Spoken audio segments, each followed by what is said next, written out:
aqueles que foram perseguidos, e a palavra de consolo, né, para que eles esperem a totalidade daqueles que serão martirizados. Então, os primeiros movimentos da grande tribulação através da liberação dos selos. E agora começamos a ver o derramamento da ira de Deus por meio destas simbolizações aqui, por meio das 7 trombetas e das 7 taças. O 7º selo libera a primeira trombeta, e a primeira trombeta já começa a trazer os flagelos, a ira de Deus sobre o anticristo e seus associados. O 7º selo apresenta também o juízo das 7 trombetas, tá certo? A primeira trombeta, conforme Apocalipse 8:7, fala acerca de saraiva, fogo e sangue. A terça parte da terra é destruída. Saraiva, fogo e sangue. A terça parte da terra é destruída. Veja que essa descrição ela pode ser comparada com Êxodo 9:23. E Moisés estendeu a sua vara para o céu, e o Senhor deu trovões de saraiva, e fogo corria pela terra, e o Senhor fez chover saraiva sobre a terra do Egito. Veja que já houve juízos semelhantes ao juízo da saraiva, derramamento de saraiva, fogo e sangue. Então houve alguma similaridade com aquele juízo que já foi derramado sobre a terra do Egito, quando da libertação do povo da escravidão. Quando o povo de Israel estava escravizado debaixo do governo egípcio e foi então liberto desse governo tirânico.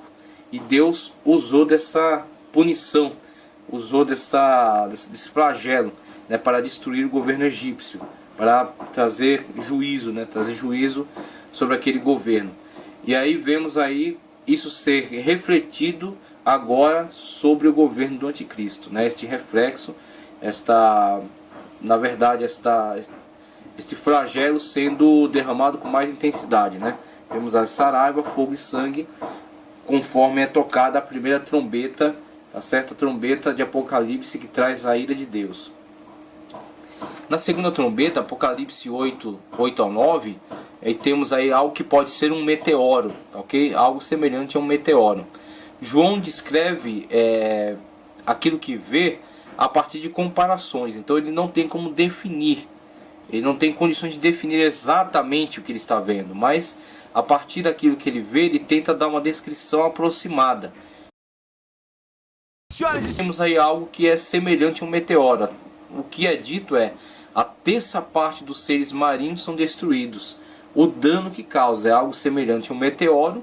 Lembra-nos o meteoro a partir da descrição de João.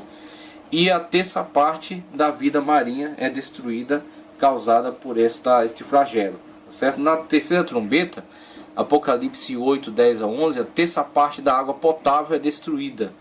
E temos aí uma semelhança na narrativa anterior, acerca daquilo que parece um meteoro, com Jeremias 51:63. E será que, acabando tu de ler este livro, atar-lhe-ás a uma pedra e lançá-lo-ás no meio do Eufrates? Então vemos aí na profecia de Jeremias, ele é impulsionado a realizar este ato profético, de profetizar, descrever no rolo, enrolar, amarrar uma pedra e lançar sobre as águas do Eufrates. Daí temos um ato profético que simboliza algo que no futuro será realizado literalmente. Jeremias tomou aquele ato profético impulsionado pela ordem de Deus, e futuramente o Senhor no Apocalipse, tá certo? Na grande tribulação, quando da ocasião da segunda trombeta, enviará de fato este objeto sobre as águas, que trará destruição à vida marinha. Na segunda trombeta, na terceira trombeta, a terça parte da água potável é destruída, não só sobre o mar agora, mas sobre os rios, as fontes de água potável são destruídas em decorrência aí desse flagelo de Deus, né, na terceira trombeta. A quarta trombeta, Apocalipse 8:12, a terça parte da potência dos astros é prejudicada. Apocalipse 8:12, a terça parte da potência dos astros é prejudicada. Novamente uma semelhança com o Antigo Testamento, Êxodo 10:22. E Moisés estendeu a sua mão para o céu, e houve trevas espessas em toda a terra do Egito, toda a terra do Egito por 3 dias. As trevas que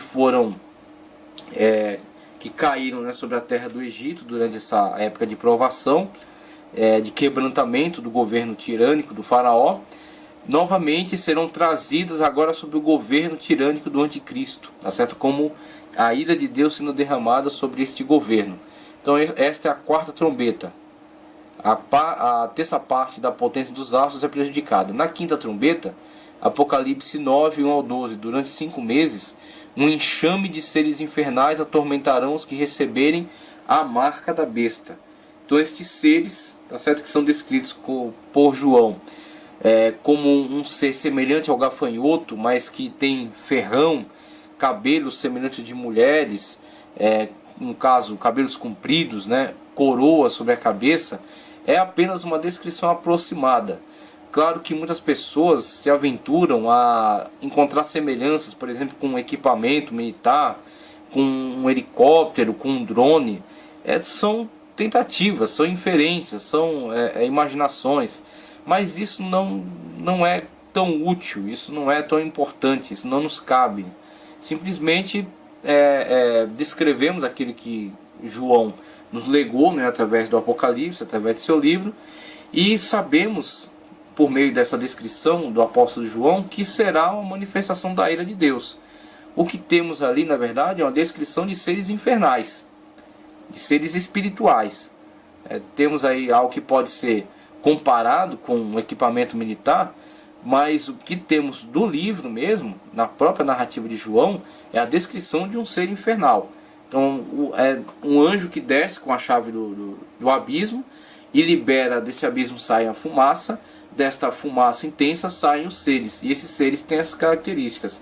Que isso pode ser uma descrição que João dá acerca de um ataque bélico, né, um ataque de helicópteros, um ataque de drones. É possível? É possível, mas não tem como nós fazermos afirmativas cabais aqui, porque não temos elemento para isso. O que sabemos serão seres infernais, atormentarão só os que têm o sinal da besta, logo eles têm um direcionamento para isso, inclusive tem líder, tá certo? São seres infernais, mas estão sendo dirigidos contra aqueles que têm o sinal da besta como flagelo sobre eles, tá certo? Eles atormentarão por 5 meses, inclusive os homens buscaram a morte e não encontrarão.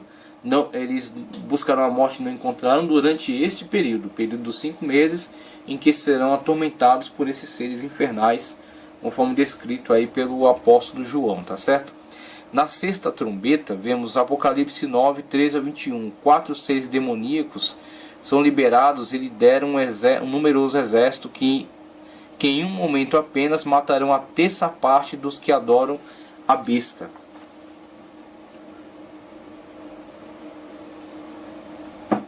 Veja, nessa época, primeiro, com o mundo, né, sendo afligido por esse governo tirânico que foi implantado, o diabo agindo com liberdade, né, para conduzir essa situação, esse momento histórico, agindo como capacitador do anticristo, né, e também do falso profeta que promove o seu governo. Agora também vimos a cooperação de outros seres que na verdade estão sendo liberados por Deus. São seres satânicos, são seres demoníacos, tá certo? São seres demoníacos, são seres caídos que estavam presos, que estavam acorrentados, tá certo? Em um lugar que só Deus conhece, estavam acorrentados nesse lugar e são liberados agora como flagelo de Deus. Então, à época, estamos vendo aqui o governo de Satanás através do anticristo, do falso profeta. Mas também estamos vendo a interação de outros seres liberados por Deus, seres caídos, liberados por Deus para este momento, para esta hora. Então vemos aí esses 4 seres demoníacos que tomam posse de corpos, né, tomam posse de corpos de lideranças, lideranças militares, por exemplo, e marcham aí, marcham infligindo destruição até aqueles que têm o sinal da besta. Então vemos aí que não estamos observando somente a tribulação para aqueles que que rejeitam o sinal da besta e estão fiéis a Cristo, né? Mesmo até o martírio, até a morte, até o sofrimento, mas estão fiéis aguardando a sua salvação em Cristo. Vemos aí que a tribulação que é infligida sobre eles não é a única que está participando desse momento. Existe a tribulação sobre eles, mas existe também a ira de Deus agora sendo completamente voltada